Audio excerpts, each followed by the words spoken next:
சூரிய கிரகணத்துக்கு முன்னாடி முருகன் தரிசனம் பண்ணிட்டீங்கன்னா நல்லதே நடக்கும். ஹாய் ஃப்ரெண்ட்ஸ், எல்லாருக்கும் வணக்கம். சின்ன மருமகள் சீரியல்ல நாளைக்கு எபிசோட்ல என்ன நடக்க போகுது அப்படின்னு தாங்க இந்த வீடியோல பார்க்க போறோம். ராஜாங்கம் ஃபேமிலியோட எல்லாருமே சேர்ந்து பாத யாத்திரை போலாம் அப்படின்னு சொல்லிட்டு வீட்டுல சொல்லி கிளம்புறாங்க.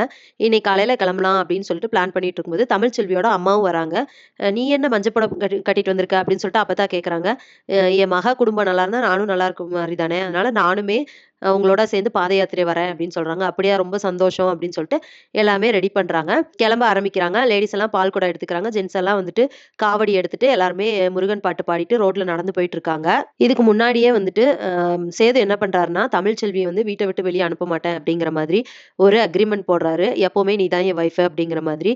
அவர் எதுக்காக அந்த அக்ரிமெண்ட் அப்படி ப்ரிப்பேர் பண்ணிட்டு வந்திருக்காரு அப்படின்னா, அவருக்கு கனவு வந்துச்சு இல்லையா, தமிழ்ச்செல்வி வீட்டை விட்டு வெளியே அனுப்புற மாதிரி.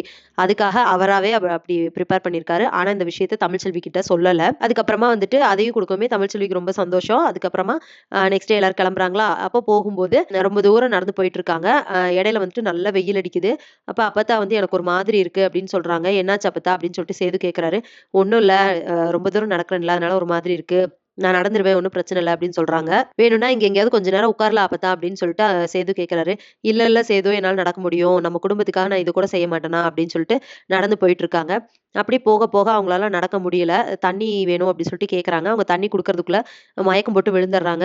ஐயோ, அப்பதான் கீழே விழுந்துட்டாங்க அப்படின்னு சொல்லிட்டு எல்லாருமே தண்ணி தெளிக்கிறாங்க. ஆனா அவங்க எந்திரிக்கல. இப்போ வந்துட்டு நாளைக்கு வந்து சூரிய கிரகணம். சோ அதுக்கு முன்னாடி இவங்க கோயிலுக்கு போய் இந்த பரிகாரத்தை வந்து நிறைவேத்தி ஆகணும். இப்போ சேதுவோட அப்பத்தா மயக்கம் போட்டு கீழே விழுந்துட்டாங்க. சோ அவங்கள ஹாஸ்பிட்டல் கொண்டு போனாங்கன்னா இங்க வந்து கோயிலுக்கு போற அந்த பரிகாரம் நின்றும்.